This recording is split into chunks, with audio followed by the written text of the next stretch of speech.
As you entered the room, you may have noticed a special table. It is reserved to honor our missing men and women. Set for 6, the empty chairs represent Americans who were or are missing from each of the services. Army, Marine Corps, Navy, Air Force, Coast Guard, and civilians, all with us in spirit.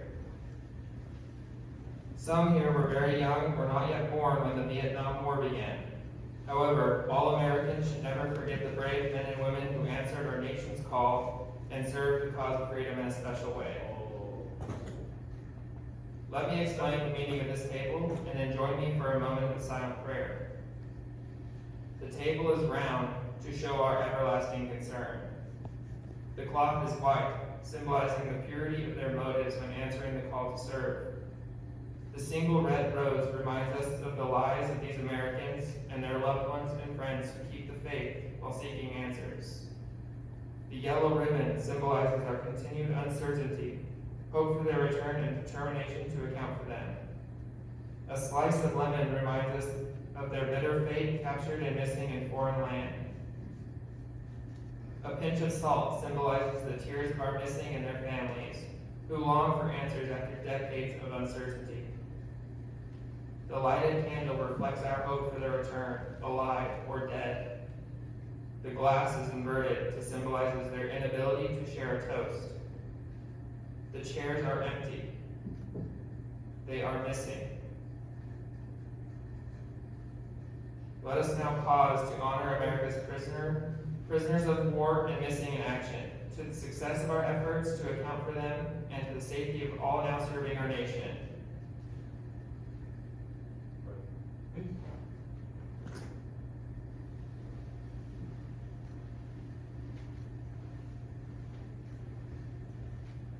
At this time, I would like to welcome the Commander, 62nd Airlift Wing, Colonel David Baker, to the stage to share a few words.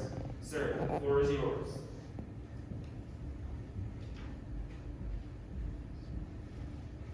Thank you.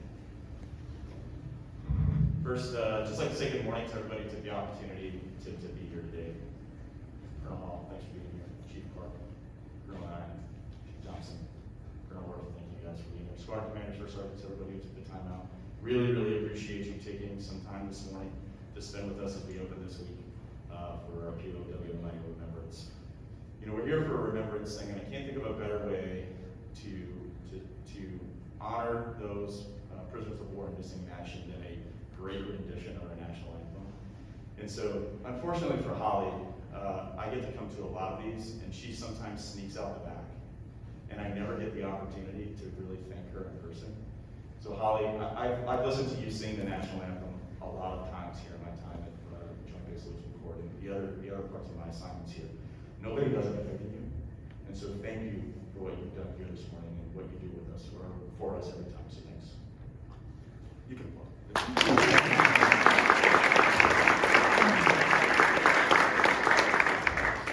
Yeah, you know, these are one of those events it's a very solemn type of event, right? But I think it's appropriate to applaud at certain times, and that is definitely one of them.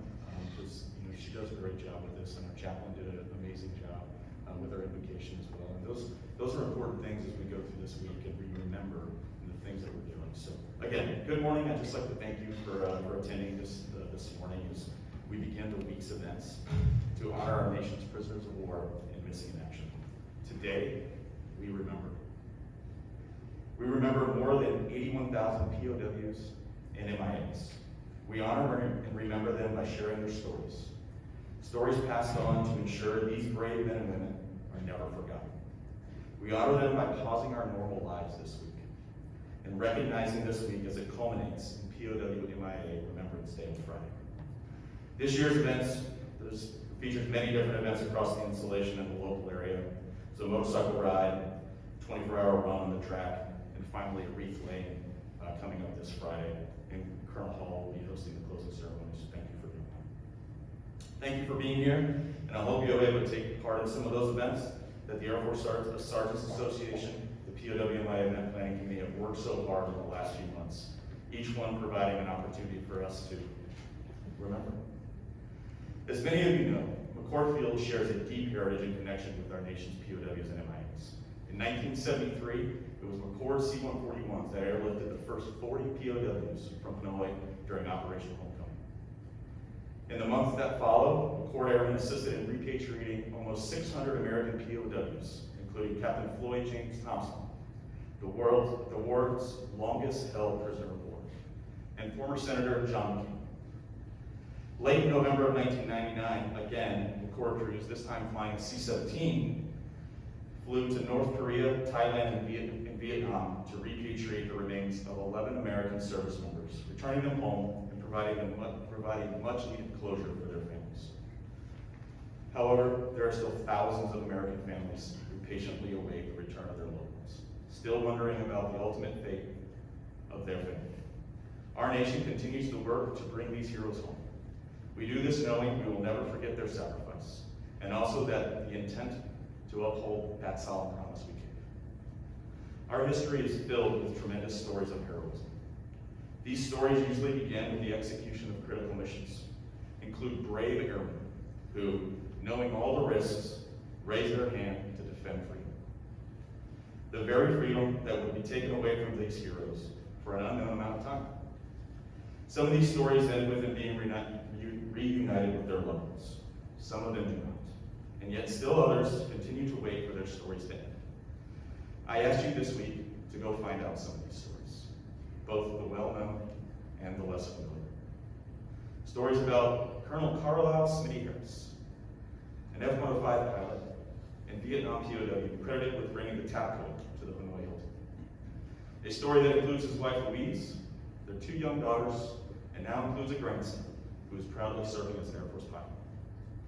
Stories of Captain Richard Dale Storr, an A-10 Thunderbolt pilot from Spokane. A story that includes the land ejection and attempt to get back to friendly territory, but just being short of that goal and being immediately captured by Iraqi soldiers, enduring torture and interrogation, and multiple injuries to include a dislocated shoulder, a broken nose, busted eardrum, and an injured knee. Stories about Lieutenant Colonel Gene Smith, another F-105 pilot that was shot down on his 33rd combat mission in Vietnam, and then spent 1,967 days in captivity. Yes, over 5 years. And upon his release, he continued to serve in our Air Force, serving as a squadron commander, an operations group commander, and then as the national president of the Air Force Association. Every POW and MIA has a story that is worthy of your time and your thoughts. Stories of hope, stories of resilience, and stories of sadness. So many stories. Each of these stories all have things in common. They were written by heroes, show the strength of our national resolve, and everyone includes a family that patiently awaits the return of their loved ones. The heroes and their families are woven into the fabric of our history, of our nation. A nation that still stands for what it did when they served. A nation that believes in the principles of our Constitution. A nation that is a beacon of hope across the world. This week, please take time to remember our POWs and missing in action. We can never forget those who answered their nation's call, some who have paid the ultimate sacrifice. Thank you again to the Air Force Sergeants Association and the Planning Committee. This week is one of my favorite weeks at McChord Field. It has been in the 3 assignments that I've been here. It's a week full of dedication to our brothers and sisters in arms, and I wholeheartedly appreciate all the efforts that everybody has put into this. Thank you very much.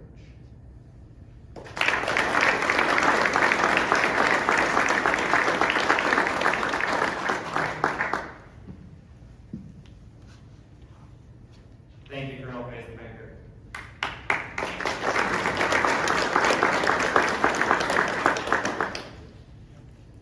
Thank you all for attending today's ceremony.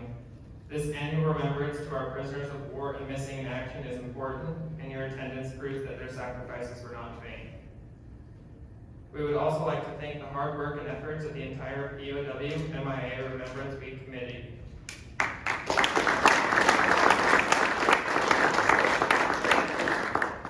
Lastly, the POW MIA Committee would like to provide you an outlook of the events planned for the week. Tomorrow, we will hold the Memorial Motorcycle Ride.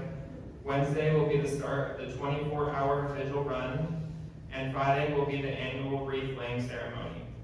The pop-up museum has been canceled due to unforeseen circumstances. This concludes today's ceremony. Please stand for the departure of the official party.